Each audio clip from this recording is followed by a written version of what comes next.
அந்தந்த பரீட்சையில் எழுதி பாஸ் பண்ணுமே தவிர 4 பரீட்சையில் ஜெயிச்சது தோற்றதெல்லாம் வச்சு ஆவரேஜ் போட முடியாதுல்ல, அதே மாதிரி தேர்தலையும் போட முடியாது. ஸோ அந்த மாதிரி சூழ்நிலையில் எவ்வளோ கேட்கணும் அப்படின்னா, போன தடவை நின்னது குறையக்கூடாது. 25 நின்னோம், 25 குறையக்கூடாது. 25க்கு மேலே கேட்கணும். 25க்கு மேலே தான் கேட்கணும். ஸோ 25க்கு மேலே எவ்வளோ வேணாலும் கேட்கலாம். அதில் ஒன்றும் பிரச்சனை இல்லை. கேட்கறதுல என்ன இருக்குது? ஆனால் கொடுக்கறது தானே சிரமம். கொடுக்கறது தானே சிரமம். அப்போ கொடுக்கறதுன்னு பார்க்குற போது கொடுக்குற இடத்துல இருக்கிறவங்க இருக்கிறது தானே கொடுக்க முடியும். பக்கத்து ஸ்டேட்டில் கடன் வாங்கியா எம்எல்ஏ கொடுக்க முடியும்? 214 இருக்கிறதுல அவங்க பெரும்பான்மை நிற்கணும், தனியாக ஆட்சி அமைக்கணும்னு நினைப்பாங்க.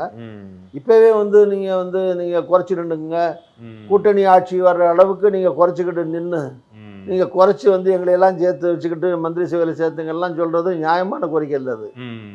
அது கூட்டணியை பலவீனப்படுத்துகிற வேலை. திமுகவையும் பலவீனப்படுத்தும். யார் எந்த கட்சி ஒத்துக்கும்? அதுக்கு